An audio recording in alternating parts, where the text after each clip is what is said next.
à toutes et à tous et bienvenue dans ce nouvel épisode du podcast. Aujourd'hui, on a la chance d'accueillir Axel, alias Lalou. Hello Axel. Salut Florane, merci de l'invitation. Merci à toi, j'allais dire merci beaucoup d'avoir accepté l'invitation. Ça me fait vraiment plaisir de t'avoir ici aujourd'hui. La raison pour laquelle ça me tenait vraiment à cœur de t'avoir sur le podcast, déjà j'adore parler avec les gens de leur passion. Vraiment j'adore parler de ce qui les anime. Et toi t'en as une, t'es DJ, comme tu vas nous l'expliquer. Et donc je suis vraiment contente de pouvoir parler de ce sujet-là avec toi aujourd'hui. Mais je dirais que la raison principale, c'est que je vois chez les gens, quand ils ont une passion et qu'ils vivent leur passion, tu vois qu'ils sont heureux, que ça les anime, tu le vois dans leurs yeux. Et toi, tu as mis un moment pour trouver cette voie, et tu vas nous l'expliquer après. Et tu l'as trouvée, et ça se ressent, tu sais, que tu es heureuse. Et donc aujourd'hui, je voulais parler de ça, je voulais que tu nous racontes comment tu es arrivée, comment tu as trouvé en fait déjà cette passion et comment tu la pratiques, quels sont les défis et comment tu... je pense que c'est pas toujours facile en fait, tu vas nous expliquer tout ça. Donc je me réjouis. Avec plaisir, moi aussi. Trop bien. Est-ce que tu pourrais te présenter avant qu'on commence, s'il te plaît? Oui. Alors, je m'appelle Axel, j'ai 28 ans, j'ai commencé à mixer il y a environ 5 ans. Et puis voilà, aujourd'hui, je me retrouve, on va dire, dans un entre-deux où je pratique ma passion d'un côté et puis après, j'ai aussi mon travail de l'autre. Donc, à terme, j'aimerais bien que ma passion devienne mon métier. Donc je suis un petit peu dans cet entre-deux-là après 5 ans de travail, on va dire. Et puis voilà, j'espère pouvoir vivre de cette passion bientôt, et en tout cas un jour. Et voilà. On l'espère pour toi aussi. Merci. Déjà, est-ce qu'on pourrait reprendre dès le début en fait, que tu nous expliques comment t'es arrivée là? Est-ce que depuis toute petite t'es passionnée de musique? Alors non, pas forcément. Enfin, j'ai toujours aimé la musique en général, je pense. J'ai toujours écouté beaucoup de musique. Je faisais beaucoup de danse quand j'étais plus petite. J'ai fait de la danse jusqu'à mes 22, 23 ans. Donc c'était vraiment ma passion avant la musique en fait. Donc j'ai pas du tout été tout de suite passionnée de musique. Et puis en fait c'est venu quand même bien plus tard. Donc à part écouter de la musique un peu comme tout le monde sur Spotify ou bien sur YouTube ou ça, en fait ça a vraiment commencé à prendre forme, on va dire, quand j'ai fait mes études à Lausanne. Donc il faut savoir que aujourd'hui je suis responsable communication, mais c'est pas du tout le plan de base que j'avais. Donc de base j'étais partie pour faire criminologue. C'est un peu ça qui m'avait toujours un peu animée, on va dire, et puis ça a été assez rapidement ce que je voulais faire. Donc puis comme j'avais les notes, voilà, mes parents m'avaient dit, enfin on connaît un peu la génération qui dit que quand on a les notes il faut aller au collège, il faut aller à l'uni. Donc c'est ce que j'ai fait un peu, j'ai suivi cette voie un peu les yeux fermés. Jusqu'au jour où je me suis retrouvée donc à l'Uni à Lausanne, et puis en fait là je me suis rendu compte que c'était pas forcément exactement ce que je voulais. Donc j'ai eu beaucoup de difficultés au début parce que c'était pas une méthode d'apprentissage qui me correspondait vraiment. C'était très l'Uni, c'est très on est lâché, on est un numéro, enfin voilà, si on n'est pas là aux cours ça change rien, si on est là tant mieux, si on n'est pas là tant pis. Et c'est vrai que j'ai fait une année comme ça, je me suis rendu compte que c'était pas forcément ce qui me bottait. Donc j'ai changé de voie, mais je suis restée quand même dans l'université. Donc là j'ai fait du droit pour ensuite avoir dans l'idée de faire donc un bachelor en droit puis un master en criminologie. Et après 2 ans avec des notes très moyennes, je me suis dit bon en fait c'est vraiment pas ça que je veux faire. Et je suis rentrée en Valais où j'habite, où j'ai grandi. Je suis rentrée chez mes parents et là j'ai pris une décision de nouveau un peu, je dirais la même que quand je suis partie à l'Uni, donc une décision un peu les yeux fermés en mode bon je vais aller à l'HES. Il faut, en fait c'est un peu il faut trouver voilà, quelque chose. Il faut trouver sa voie, il faut trouver un truc. Chose, et puis un peu je pense que dans la peur de pas trouver ce qui nous correspond, je me suis dit je vise large, je vise un domaine, donc j'ai visé l'économie. Donc j'ai fait un bachelor en économie d'entreprise à la HES. Et puis je me disais un peu, voilà, là je vais sortir, je pourrais aller dans les assurances, dans les banques, enfin je pourrais faire un peu ce que je veux finalement. Enfin, j'aurais pas mal de choix.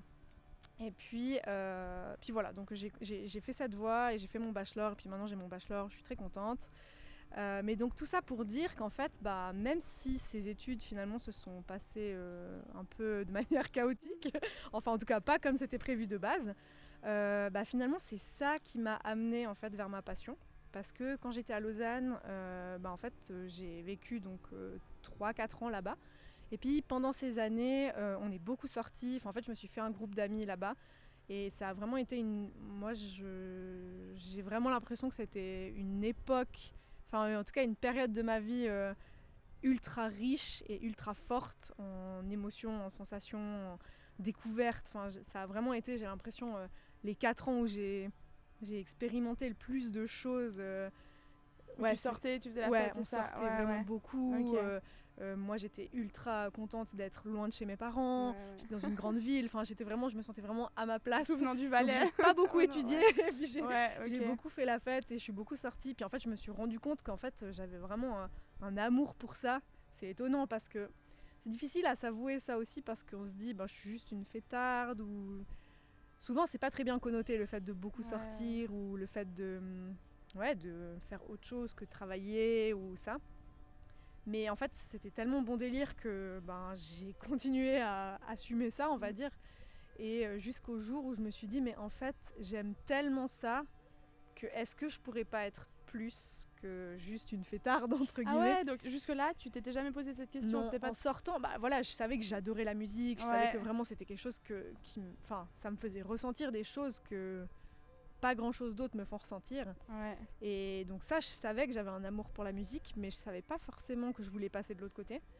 Jusqu'à, je sais pas, peut-être après 2-3 ans où je me suis dit, bon, c'est super, on sort, c'est génial, il y a plein de choses à faire, mais est-ce qu'il y aurait pas encore plus? Et c'est un peu là que j'ai commencé à me dire, et pourquoi pas aller. Là, ça a été un déclic en fait de vas-y, j'essaye. En fait, j'ai pas eu une envie comme ça, mais je me suis dit, pourquoi pas? Enfin, ça peut être cool, quoi. Et donc là, je me suis dit, allez, ça peut être une bonne idée. En plus, j'ai arrêté gentiment la danse, donc j'avais aussi beaucoup plus de temps pour moi, parce que la danse, ça me prenait quand même pas mal de temps.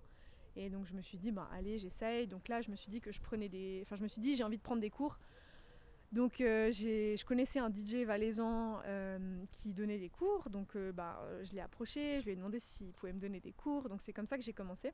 Donc, j'ai fait environ 5-6 cours, peut-être un petit peu plus, avec lui. Et puis ensuite je me suis acheté du coup du matériel, j'ai commencé à m'entraîner chez moi, je me disais que j'aimais trop ça et je trouvais tellement cool je faisais déjà tellement partie de ce monde-là en tant que on va dire spectatrice, et je me suis dit mais être actrice de ce monde, c'est être de l'autre côté quoi, en fait, c'est trop bien, être fou, d'être de l'autre côté. Et donc je me suis vite pris au jeu en fait. J'étais hyper contente de savoir mixer. Je me disais c'est trop bien, c'est génial. Enfin, en fait ça me rapprochait de ce monde que j'aimais tant. Et voilà, donc en fait après ça a été petit à petit et puis finalement... j'avais demandé comment est-ce qu'on devient, comment est-ce qu'on se retrouve à jouer au D, au MAD, à Lausanne alors j'aurais pu poser la même question parce que franchement ça m'est un peu arrivé... comme ça. J'avais surtout pas imaginé que ça irait dans ce sens-là. J'avais rien imaginé en fait. Toi c'était juste vas-y, je me lance, je joue de la musique, je fais, puis on verra ce qui se passe. Exact, exactement. Mais juste, est-ce qu'à ce moment-là tu enregistrais tes sons sur quelque part? Comment ça se passait? Alors au début, je pense pas que je faisais beaucoup d'enregistrements, étant donné que c'était beaucoup surtout de l'entraînement, donc de vraiment faire mes transitions de manière propre, de comprendre comment enregistrer un set, aussi de comprendre aussi la musique. J'ai pas tout de suite commencé à mixer du hardstyle. Au début je faisais plutôt de l'électro, de l'EDM, des choses comme Martin Garrix, de l'électro assez commercial. Et puis finalement je me suis assez vite, dès que j'ai commencé à mixer, dirigée vers le hardstyle, parce que c'était un style que j'écoutais beaucoup et c'était des soirées auxquelles j'allais pas mal. Et ensuite j'arriverai pas trop à dire quand ça a commencé à être plutôt du côté pro. Je dirais qu'au début gentiment, ça s'est fait très gentiment, ça s'est fait très gentiment. Et en fait ce DJ qui m'a appris à mixer, au bout de quelques mois, il m'a trouvé 2 dates, donc à Crans-Montana, donc c'est là vraiment que j'ai fait ma toute première date. c'était genre un des plus gros stress de ma vie. Ouais, j'allais demander comment Ouais. c'est là de passer de chez toi dans ta chambre à sur Alors scène, là, quoi. c'est vrai que c'était dur. C'est la parce première que- fois que tu fais quelque chose. Enfin, c'est vraiment. Et puis devant des gens. Donc. T'avais jamais fait là devant tes potes ou bien comment tu faisais avant? C'est vraiment. Alors oui, c'est vrai que maintenant que tu dis, j'avais fait pour l'anniversaire d'un de mes potes avec Ok. qui justement je sortais beaucoup. J'avais pris mes platines Ouais, et puis ok. on avait organisé un petit set. Genre, en plus, je me souviens, je m'étais tellement pris au sérieux. Je m'étais mis 1 heure. J'avais dit genre, je veux passer de minuit à 1 heure. Ouais. Et on avait vraiment gardé ce Mais c'est créneau. bien, c'est Et vraiment oui, comme c'est- si t'étais déjà voilà. Exactement, pour On me t'avait mettre un booké peu de en minuit à condition. 1 heure. Ouais, trop Voilà. bien. Et en vrai, c'était un super bon exercice pour la suite. Ouais. Et ça, c'est vrai que c'était hyper cool. Bah, on était 10 quoi, mais c'était incroyable. Enfin, tous mes potes étaient trop chauds. Ouais, genre, trop ouh, bien. c'était trop bien. Donc ça, c'était vraiment cool. Mais après, c'est vrai que sinon, quand je me suis retrouvée là à Crans-Montana dans ce club, ouais, franchement, c'était horrible. Enfin, c'était un stress que j'ai rarement vécu. Ah ouais, Ouais, carrément. c'était... Bah, c'est dur parce que c'est la première fois que je faisais ça, quoi. Donc, je savais pas si... Je me rendais pas compte. J'avais 1000 questions. Je Ouais. me disais, est-ce que je vais voir les gens ? Est-ce que les gens vont bien me voir ou est-ce que je vais être un peu cachée ?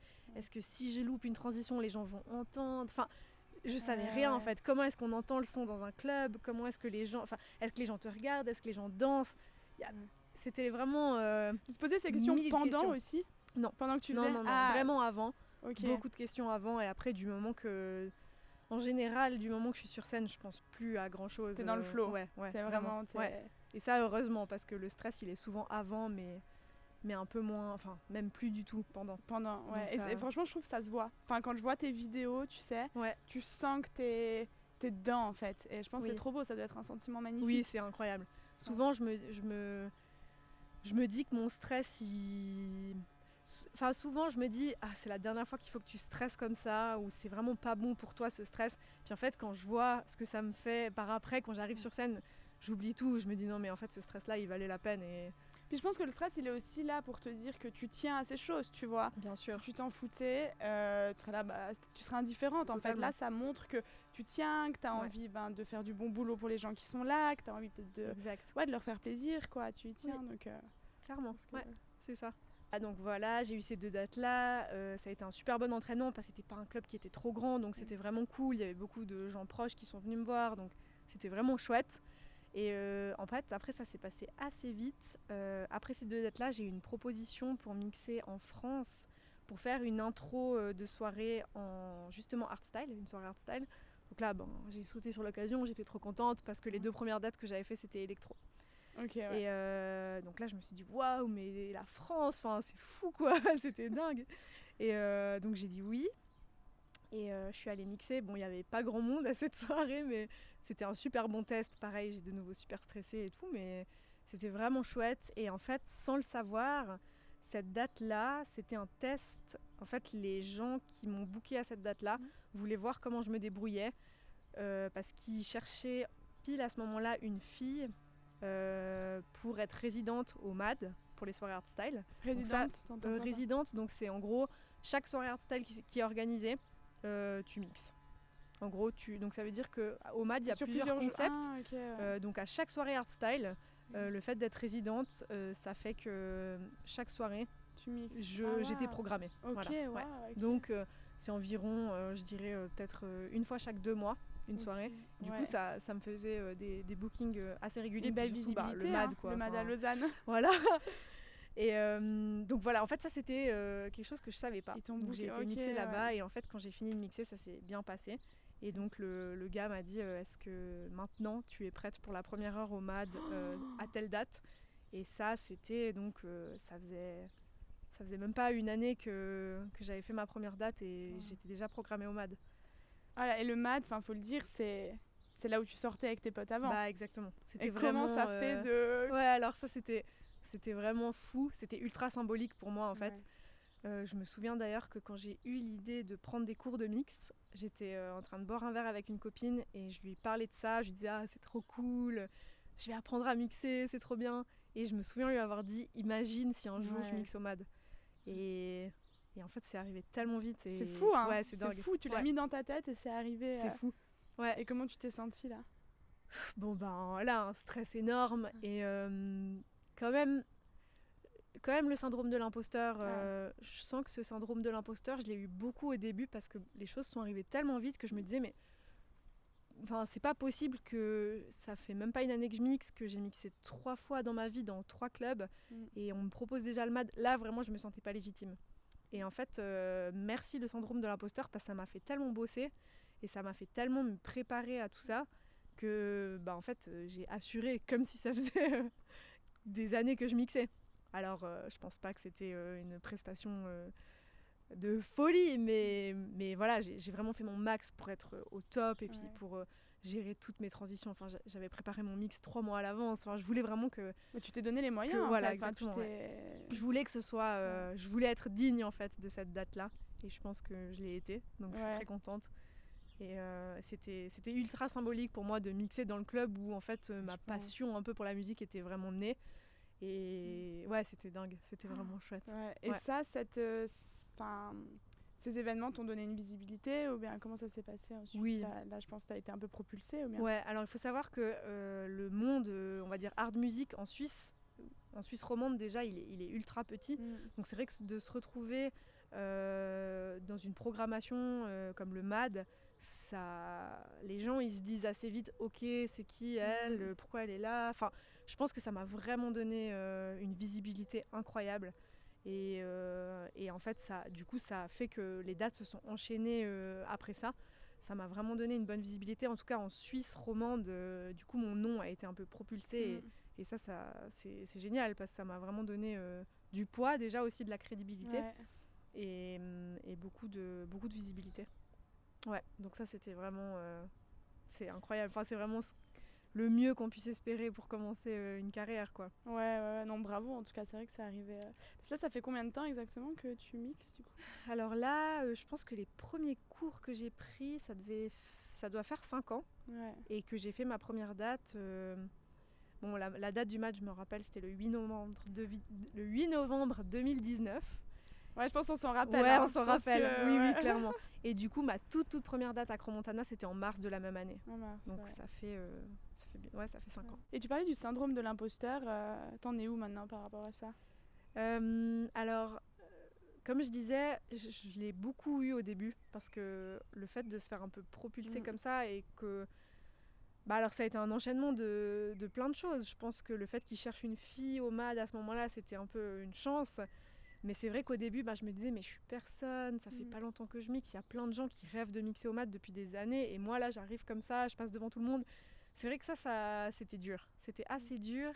Mais après, finalement, je me suis vite... après, en voyant que les gens aimaient mes sets, c'est vrai que quand je mixais, les gens, ils me faisaient des retours incroyables. Et ça m'a beaucoup aidé à prendre confiance en moi. Aussi, exactement, puis à me sentir légitime.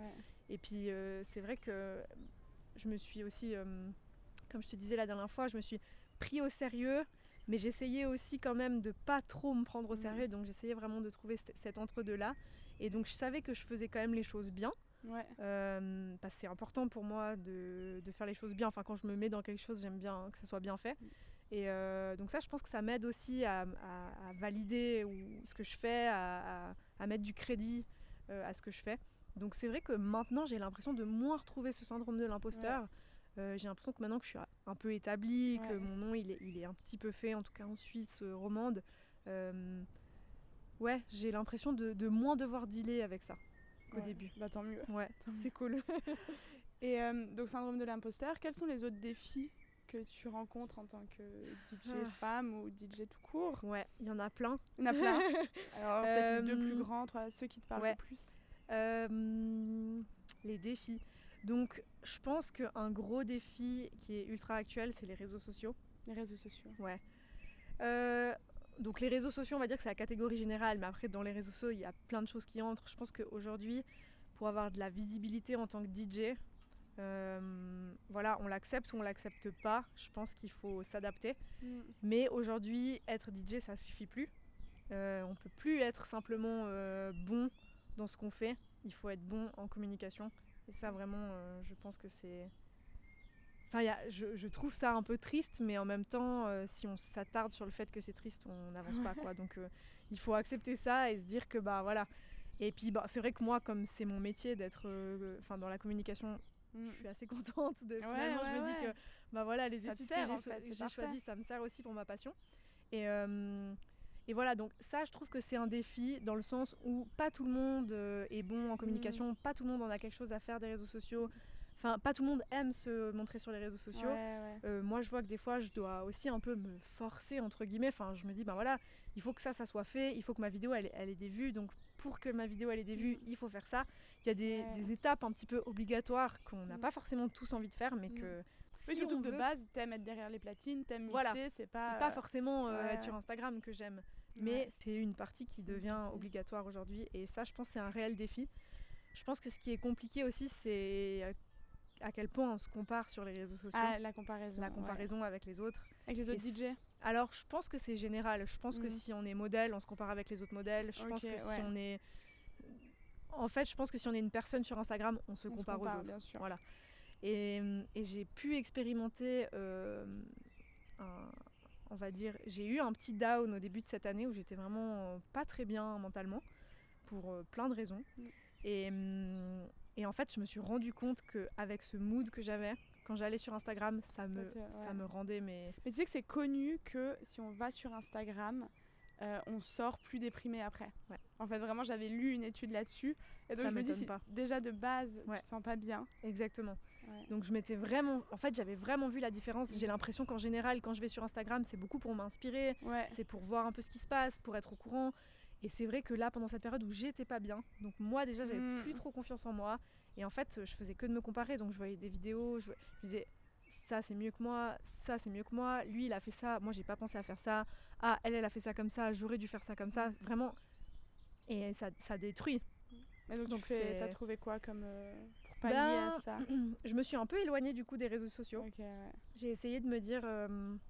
Mais c'est dur de s'éloigner des réseaux sociaux. Surtout comme tu dis que t'en as besoin pour ta visibilité en fait. C'est ça. Et en fait, toute personne qui est un peu professionnelle, je pense qu'aujourd'hui il y a un peu deux types de personnes sur Instagram. Il y a ceux qui ont un compte un peu professionnel et puis ceux qui sont plutôt en mode, on va dire, comment dire, qui consomment ou bien qui consomment ou qui sont simplement là pour leur plaisir. Et je pense que quand on a Instagram, enfin je pense que pour tout le monde, mais quand on a Instagram de façon un peu professionnelle, c'est très dur de se dire bon là j'arrête de poster. Parce qu'on a toujours un peu cette pression de se dire si je poste pas assez, l'algorithme, qu'est-ce qui va se passer, est-ce que les gens attendent que je poste. Enfin des fois je me pose des questions, mais en fait je me dis mais personne n'en a rien à foutre si je poste pas un truc demain. Il y a personne qui attend que je poste quoi. Ils sont bombardés d'infos les gens, mais donc ça, je pense qu'ils voient même pas. Puis maintenant je vois les vidéos, elles sont repostées des semaines après. Mais on se met une pression tout seul en fait. Tout seul, exactement. C'est ultra dur. Mais c'est ce que j'ai essayé de faire, c'est de m'éloigner un peu des réseaux et de surtout lâcher prise et de me dire c'est pas grave d'être absent des réseaux sociaux pendant un petit moment. C'est pas grave. Il va rien se passer, il y aura pas de conséquences graves. Mais c'est ultra difficile. Mais je me suis rendu compte que ça m'avait fait du bien et j'ai aussi conscientisé vraiment que... Enfin, en fait, je me rendais compte à quel point Instagram c'était nocif. Et je me disais, mais si moi qui est quand même plus ou moins construite, qui est bientôt 30 ans, ça me fait ça, mais qu'est-ce que ça fait à une fille de 15 ans qui se sent pas bien dans sa peau et qui est en train de se construire quoi. C'est ça je trouve que c'est dur. Mais c'est un des défis, donc ça pour moi c'est vraiment un énorme défi. Et il faut pas se perdre là-dedans, il faut pas... c'est dur. Et je sais pas si ça peut t'aider, mais moi il y a quelqu'un qui m'a dit, vu que maintenant je me lance aussi dans mes projets et tout, qui m'a dit que depuis qu'elle s'était lancée aussi en tant qu'entrepreneuse, elle réalise à quel point tout est cyclique en fait. Et elle m'a vraiment dit, mais tu vois, comme la vie est cyclique, tu vois, je veux dire, on a les saisons et tout, mais nous aussi, en fait, notre humeur, tout est cyclique et on s'en rend plus compte parce qu'on attend de nous, en fait, quand tu es employé quelque part, que tu sois efficace à 100% tout le temps. Totalement. Et moi, j'ai vraiment réalisé, maintenant que je me lance dans ces projets, que j'ai des phases où je suis pas efficace en fait, où comme tu dis, j'ai juste pas envie de venir sur les réseaux et je sais que pendant 3 semaines je vais plus toucher à Instagram et j'ai la même chose où je me dis mais l'algorithme et tout, et tu sais maintenant j'ai lâché prise et je me dis mais en fait oui, parce qu'en plus ils veulent qu'on se mette cette pression là, enfin tout est fait exprès pour que mais tu c'est restes le plus on se fait possible. du mal, voilà exactement.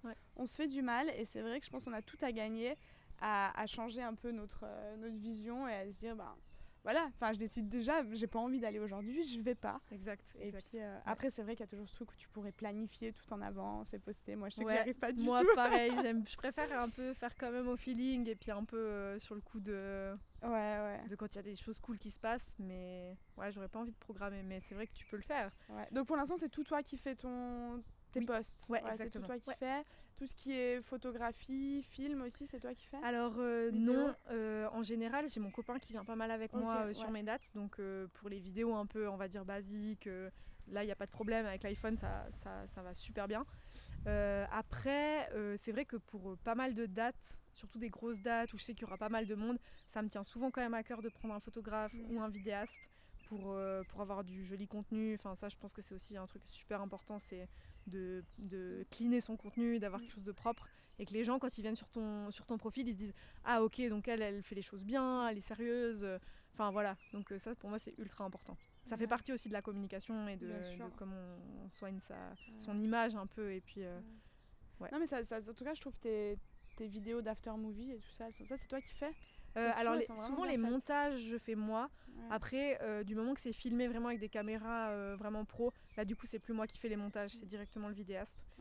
Après pour ce qui est des petits montages et ça, moi j'adore faire ça, donc j'aime bien aussi faire ça, mais malheureusement comme j'ai pas de caméra très pro, souvent je fais des montages avec les vidéos que j'ai avec mon téléphone, et ça va très bien aussi hein. Pour certains trucs ça va très bien. Et est-ce que t'as eu des défis en tant que femme DJ? Oui, alors c'est vrai qu'on était sur les défis. Donc le premier c'était les réseaux sociaux. Est-ce que t'en as un autre? Est-ce que tu t'as d'autres? Moi là je t'ai posé une question ultra ciblée. Mais c'était un autre défi. Je pense qu'on va en dire 3 du coup. Vas-y, 3 défis. 3 défis, je les visualise là, donc ça va bien. Vas-y. Donc alors être une femme c'est un sujet intéressant. Alors je pense qu'on se dit sûrement de premier abord que je pense qu'il y a des gens qui doivent se dire que c'est facile d'être une femme, et je pense qu'il y a des gens qui doivent se dire que c'est difficile d'être une femme, et je vous réponds qu'il y a du coup un entre-deux. Ah quand même. Alors c'est vrai qu'il y a des côtés, moi j'ai pas l'impression de ressentir beaucoup de choses négatives.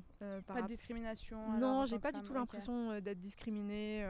Tant mieux. Oui, tant mieux, vraiment tant mieux.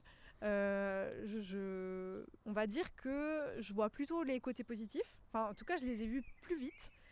Ce qu'il faut savoir, c'est que dans n'importe quel art ou dans n'importe quelle chose de la vie, il faut se démarquer. Et voilà, là, il y a quand même beaucoup de concurrence, autant dans la musique que dans n'importe quel autre domaine. Hein.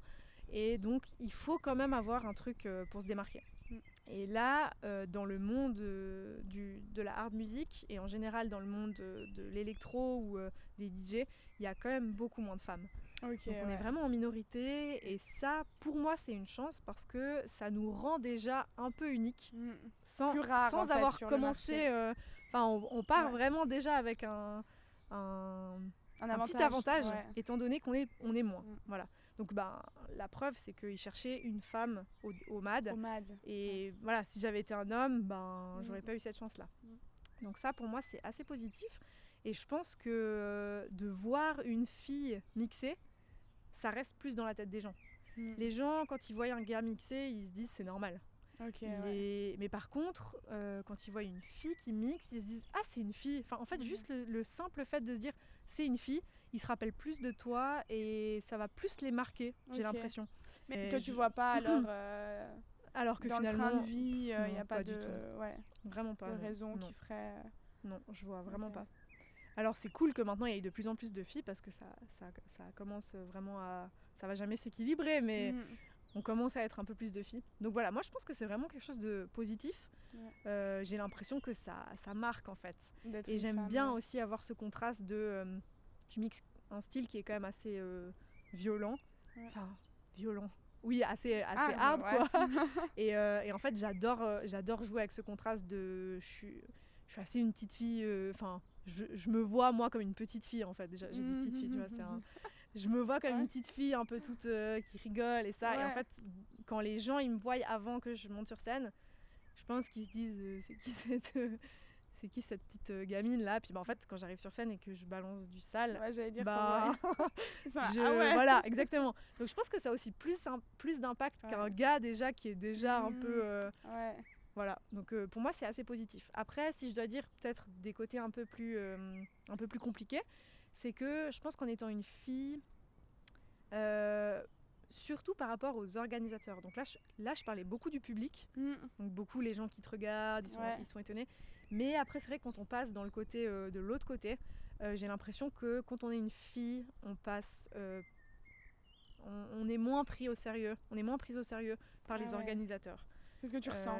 C'est ce que je ressens, ressenti, ouais. J'ai l'impression qu'on va plus oser des choses avec nous qu'avec un garçon. On va plus oser dire des choses, on va plus oser demander des choses qui sont pas ok, alors qu'avec un gars on le ferait pas. Ok. Donc au niveau des salaires notamment? Ben ouais, les cachets, ça je vois vraiment que c'est assez fou et d'ailleurs j'ai pu expérimenter ça. En fait, souvent j'ai l'impression que je dois justifier mon cachet. Souvent on me propose vraiment de venir mixer, mais pour 0 ou 50 francs et j'ai l'impression que après moi on propose de mixer pour 0. Oui, on m'a déjà proposé de mixer pour 0. Voilà. Ouais. Et c'est vrai que c'est assez fou parce que je me dis, j'ai pas l'impression qu'on fait ça avec les garçons. J'ai l'impression qu'on fait moins ça avec les garçons quand je discute avec mes autres potes DJ et tout. Ok, donc c'est pas qu'une impression, tu leur as demandé. Ouais. Et il y a une tendance, il y a clairement une tendance. Et après, il y a aussi le fait que moi, je suis pas du tout à l'aise avec le fait de... Je trouve que c'est très difficile en tant qu'artiste de se vendre et puis de se donner un prix. C'est ultra difficile. Et donc, en fait... j'ai remarqué en fait que j'avais quand même de la peine à dire, quand on me disait non ça c'est trop cher, viens pour tant, et je me rendais compte que j'avais de la peine à marchander un peu, enfin en fait à négocier ton négocier salaire. Voilà exactement, parce que pour moi c'est difficile de faire ça, et je pense que comme je disais avant, on doit être bon en com, on doit être bon en plein de choses, et on doit aussi être bon en négociation, on doit savoir se vendre, et ça c'est pas facile. Et j'ai commencé à me rendre compte au fur et à mesure que je négociais des contrats que j'avais de plus en plus de peine à le faire en fait, et que j'avais l'impression que je devais de plus en plus négocier, dire pourquoi c'était autant, enfin voilà. Et en fait je me suis dit, et si c'était plus moi qui m'occupais de ça, parce que déjà je pense que moi ça m'intéresse pas de faire ça, et je suis pas bonne là-dedans, je suis pas à l'aise là-dedans. Et en fait on en avait discuté avec mon copain en se disant en fait ça pourrait être toi qui fais ça, en plus t'es un garçon, donc voilà, en fait juste le simple fait que ce soit un garçon qui signe, il y a une différence. T'as senti la différence? Du coup on l'a fait, voilà. C'est vrai que moi je crois que ça fait environ peut-être 6 mois que je me suis dit bon là c'est bon, j'en ai marre. Et du coup, c'est lui qui a repris. Et il y a clairement une différence. Même dans la manière de parler, dans la manière de répondre. Il n'y a plus de négociation en fait. Enfin, on donne le prix et puis c'est tout. Parce que c'est un garçon qui signe. Ah ouais. Donc là, c'est vrai que là, je me suis dit, ok, être une fille, il y a quand même aussi des côtés un peu... Des avantages et des désavantages. Exactement. Mais après, trouver une solution pour l'instant. Oui, exactement. Et franchement, j'essaye vraiment de... Je suis plus team avantage. J'ai vraiment l'impression qu'il y a plus d'avantages. Et franchement, je me dis aussi, on a tellement, nous, de désavantages, les filles, que autant prendre parti de ce qu'on peut avoir comme avantage. Donc, donc ouais. Ok, merci. Donc ça, c'était pour le deuxième défi. Et du coup, est-ce que tu as un troisième défi en tête? C'est quelque chose qui est assez actuel. C'est quelque chose que je suis un peu en train de vivre. En gros, donc à côté de l'activité, on va dire, de DJ, il y a aussi l'activité de productrice. Et donc là, en fait, je vois que faire de la musique, c'est un sacré défi déjà. Enfin, déjà juste de trouver son style, savoir qu'est-ce que j'aime vraiment, qu'est-ce que j'ai envie de montrer de moi, qu'est-ce que j'ai pas envie de montrer de moi. Voilà, enfin de trouver aussi un peu un fil rouge, de se dire voilà ça, de trouver un peu une patte, de trouver qu'est-ce qui te ressemble vraiment, parce que voilà, je pense que les musiques que je sors, c'est moi, enfin c'est une partie de moi, donc déjà ça c'est un sacré défi. Et puis en fait je me rends compte de plus en plus que là j'ai commencé un peu cette aventure, on va dire, de faire ma propre musique. Ça fait un peu plus d'1 année et demie. Et je rencontre pas mal de difficultés, on va dire, à dealer avec les labels, avec les maisons de disques en fait. Ce qui est compliqué, c'est qu'il faut, pour pouvoir se faire remarquer, pour pouvoir percer, pour pouvoir signer sur des bons labels, en fait, on nous demande de faire des choses assez standards, assez qui sortent pas trop de l'ordinaire, qui restent dans la norme. Voilà, ouais. exactement. Et c'est assez compliqué parce que ça m'intéresse de signer sur des gros labels, forcément, mais il y a aussi une partie où j'ai quand même envie de faire ce que j'aime et j'ai pas envie de m'oublier pour signer sur un gros label. Et en fait, je me rends compte que l'industrie de la musique, c'est une industrie, c'est de l'argent. Ouais.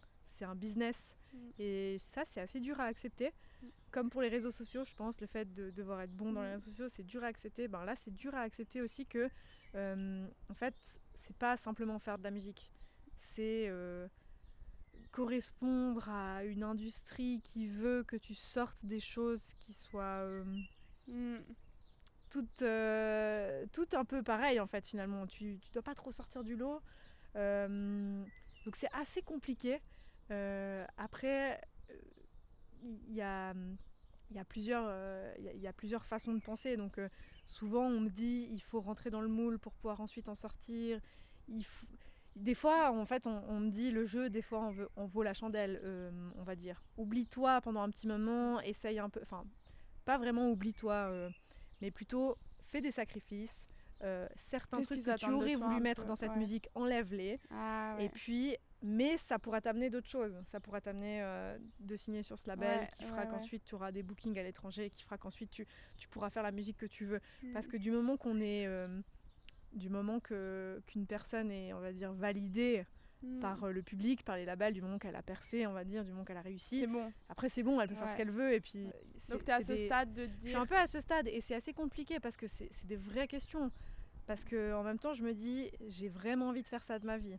Ouais. Donc, est-ce que ça vaut la peine de faire quelques concessions pour espérer ensuite avoir d'autres choses, ou est-ce qu'on décide de vraiment pas broncher, pas accepter ce que disent les labels, continuer. Enfin, c'est ultra compliqué. Oui, mais ça reste ton art à toi. Ouais, exactement. Et donc avec tous tes ça. trucs à toi. Et en fait, les labels te demandent de te formater en fait et de pas être toi. Mais on te demande quand même de sortir du lot. Enfin, c'est ultra compliqué. Ouais. Et ça, je me dis waouh. Enfin, après, quand je regarde un peu les gens qui sont un peu plus loin que moi, donc les gens qui m'inspirent un peu. Bah en fait, je me rends compte aussi, je vois un peu leur chemin, je vois comment ils ont géré leur carrière et je me dis, il n'y a pas vraiment de bonne manière parce que quand j'imagine plusieurs personnes, il n'y en a pas un seul qui a le même parcours, il n'y en a pas un seul qui a la même méthode, on va dire. Donc en fait, il n'y a pas vraiment de méthode pour réussir. Je pense qu'il faut juste se faire confiance, il faut juste pas aller à l'encontre de ce qu'on a envie de faire. Donc moi c'est beaucoup ça que j'essaye de faire quand j'ai ces problèmes, surtout par rapport à ce défi-là, c'est de se dire il n'y a pas vraiment de juste et de faux. Souvent je me dis est-ce que là je dois répondre à ce mail en disant ça ou bien plutôt en disant ça, est-ce que là je dois faire une concession, en fait juste écoute-toi et du coup voilà, enfin c'est souvent un peu la conclusion à laquelle j'arrive, c'est écoute-toi, fais ce que toi tu as envie de faire. S'il y a des concessions que tu n'as pas envie de faire, tu les fais pas. S'il y en a de celles qui te dérangent pas, bah tu les fais. Et donc j'ai encore une question. Quand on pense à un DJ, on pense à vivre la nuit. Comment tu fais? Alors déjà, toi, tu as un travail à côté en plus. Donc comment tu fais pour gérer ça encore? Alors, il faut savoir que donc là, actuellement, je travaille à 60%. C'est un 60% un peu spécial. 60%, c'est-à-dire 3 jours par semaine. Exactement, 3 jours par semaine, ouais, exactement. C'est vraiment un choix que j'ai pris justement pour avoir du temps aussi pour ma musique. Je pense que si j'étais à 100%, ce serait autre chose. Donc voilà, j'ai pas un emploi à plein temps. Et ça m'aide justement pour garder le rythme parce que la musique me prend quand même pas mal de temps. Après, au niveau du rythme, un peu je dirais du sommeil, etc., je suis quand même quelqu'un qui a toujours eu l'habitude de sortir. Donc je suis toujours beaucoup sortie et j'ai jamais vraiment rencontré de difficultés à récupérer mes heures de sommeil parce que j'ai un bon sommeil, je dors assez bien. Donc pour moi, c'est pas quelque chose de très très difficile. Ce qui est cool aussi, c'est que du coup, quand j'ai des gros week-ends, le lundi j'ai congé, donc c'est un peu mon jour où je peux récupérer. Ça aide aussi beaucoup pour la tête, je trouve, de se dire quand on est en week-end qu'au pire on a le lundi encore pour se reposer. Et voilà, après ce qu'il faut savoir aussi, c'est que j'ai quand même une bonne hygiène de vie. Typiquement quand je mixe en soirée, c'est très très rare que je boive. En général, tu sépares quand même les deux. Oui, je sépare vraiment. Surtout que à l'heure actuelle, comme moi et mes amis, on a tous bientôt 30 ans, il n'y a plus beaucoup de mes amis qui sortent. Donc avant, c'est vrai que si j'avais été DJ il y a 10 ans, peut-être que ça aurait été un peu plus compliqué d'avoir tous tes potes qui sont rythme sain. Mais là, c'est vrai que comme en général, quand je sors pour mixer, je suis seule ou avec mon copain. On n'est pas du tout là en mode sortie, on est vraiment là en mode travail. Et donc voilà, ça m'arrive de boire quelques bières ou ça, mais je me bourre pas la gueule tous les week-ends. Donc ça aide aussi. À récupérer. Exactement. Aide, et souvent, je fais aussi attention quand même à mes heures de sommeil. Si je mixe, là par exemple, un bon exemple, c'est que j'ai mixé vendredi passé au D. Donc je mixais de 4h30 à 5h30 et je travaillais le lendemain. Enfin, je travaillais les 2 jours qui ont suivi. J'avais un événement samedi et dimanche avec le travail. Donc là, j'ai dû aménager. Donc je me suis dit, ok, donc ne pas dormir, c'est pas une option. Donc ce que j'ai fait, c'est que je me suis un peu fatiguée le vendredi. Je travaillais le vendredi. Je me suis un peu fatiguée la journée. On a eu des montages pour l'événement qu'on avait le week-end. Donc je me suis dit, là, tu vis ta journée à fond, tu te lèves assez tôt. Et en fait, je suis rentrée à la maison, je me suis endormie à 20h jusqu'à 2h30 du matin. Donc j'ai quand même eu 6h30 de sommeil pour ensuite commencer. Alors ma journée, elle a commencé tôt, le samedi, elle a commencé à 2h30 et elle s'est finie à 23h. Mais voilà, j'essaye toujours de trouver un peu des... Tu aménages. Ouais, j'aménage, exactement. Donc c'est pas vraiment un problème pour moi le rythme. J'ai pas l'impression. Après, voilà, avec un travail à 100%, ce serait différent, je pense. Ça, c'est sûr. Ouais. Et donc je sais que tu as joué dans différents pays, Allemagne, France, Suisse. Est-ce que tu vois une différence dans les mentalités des gens qui t'engagent ? Alors oui, on est beaucoup mieux payé à l'étranger déjà. Ah ouais, qu'en Suisse ? Ouais. Ah ouais, je pense que c'est une première ça. Ouais, c'est vrai que c'est assez marrant, c'est assez étonnant. Comment ça s'explique ? Alors je sais pas, j'ai pas une explication, je suis pas sûre de l'explication. La théorie que je me fais, c'est que j'ai l'impression qu'en Suisse, je pense que dans ce monde-là, on est moins pro. Il y a moins de DJ pro en Suisse qu'en Allemagne ou qu'en France ou partout ailleurs. Et du coup, je pense que c'est les amateurs qui règlent un peu le système. Et il faut savoir qu'il y a beaucoup d'amateurs qui sont prêts à jouer ils sont prêts à tout pour jouer à un endroit. Et donc, c'est ces personnes-là, en fait, qui vont venir pour 0 ou 50 francs, qui vont vraiment être d'accord de venir pour des cachets qui sont vraiment bas. Et en fait, ça dérègle du coup tout le système. Et quand un DJ qui est plus ou moins pro, on va dire, demande son cachet, là, du coup, on est tout de suite pris pour des fous, quoi. Enfin, pourquoi est-ce que vous demandez autant ? Lui, il m'a demandé 50 francs. Oui, mais lui, lui, il est prêt à tout pour jouer. Et puis, il n'a pas la même expérience. Enfin, voilà. Donc, c'est vrai que ça, c'est assez marrant. Enfin, c'est assez fou de se dire que c'est en Suisse qu'on est le moins bien payé. Mais je pense que c'est beaucoup à cause de ça. Et sinon, après, dans les mentalités, je remarque aussi beaucoup qu'en Suisse, on est quand même très, très coincé. C'est marrant parce que j'ai pas l'impression qu'on... Je m'étais jamais vraiment rendu compte de ça, alors que c'est quand même flagrant. Mais c'est fou à quel point on est coincé, quoi. Il faut vraiment y aller pour que les gens y dansent. Enfin, j'abuse, mais... Ah, tu dis dans les spectateurs, alors ? Oui. Dans les spectateurs, tu sens une différence ? Impressionnant. Ah ouais. Ouais, c'est fou. Vraiment, c'est fou. Alors, les gens sont motivés en Suisse, mais j'ai l'impression qu'en France, les gens ils sont beaucoup plus à fond, ils sont beaucoup plus ouverts. En France, il y a plein de gens qui viennent vers moi à la fin de mon set, me dire est-ce qu'on peut avoir une photo, est-ce qu'on peut avoir un autographe, qui viennent juste discuter. Ils sont vraiment là et en fait, les gens viennent vers toi, ils sont tactiles, je sais pas. Et alors qu'en Suisse, vraiment, c'est... Voilà, faut pas trop déranger, faut se ranger. Enfin ouais, c'est fou. Ça c'est vraiment impressionnant, ouais. Il y a beaucoup moins cette culture un peu d'être fan. J'ai l'impression en Suisse. On va écouter, puis on dit que c'est bien. Puis on rentre chez soi. Voilà, exactement. Alors qu'en France, c'est vraiment genre, c'est incroyable. ils sont beaucoup plus démonstratifs, ouais. Et puis Donc, ça fait plaisir, je pense, ouais. pour toi, Ouais, c'est qui vis incroyable. ta passion. C'est génial. Ouais. Enfin, c'est vrai que de voir... Après, en Suisse, le public est super quand même, hein. Mais c'est vrai qu'il y a quand même une différence, ouais. J'aurais une question pour terminer. Quel conseil tu donnerais à... Je pense qu'il y a des gens qui nous écoutent qui ont envie d'être DJ, donc quel conseil tu donnerais à quelqu'un qui a envie de se lancer? Ouais. Alors, premier conseil, ce serait vraiment de pas trop écouter les gens, de vraiment faire son truc parce qu'on a envie de le faire, de pas s'embrouiller avec plein d'avis différents, des conseils, enfin voilà, vraiment d'essayer de faire son truc à soi, de pas écouter les avis négatifs enfin surtout négatifs des gens. Ensuite, d'essayer de s'adapter au maximum. Je trouve que c'est une capacité et une qualité qui est quand même assez nécessaire pour faire ça. Ouais, je pense que vraiment de pas trop s'attarder sur le fait que oui, c'est chiant, il faut être sur Instagram beaucoup, allez, on le fait. Et ouais, vraiment essayer de beaucoup s'adapter. S'adapter au monde un peu qui nous entoure, s'adapter aux gens, aux tendances, à ce qui se passe. Ça, je pense que c'est un gain de temps énorme. Et voilà, après, vraiment faire ça pour le kiff. Vraiment, enfin, toutes les personnes qui veulent se lancer, si vous aimez, n'ayez pas peur, allez-y. Ayez confiance en vous, je pense que tout le monde a quelque chose à offrir, tout le monde est unique, donc lancez-vous sans avoir peur de rien, quoi. Ouais. Trop bien, c'est vraiment un joli mot de fin.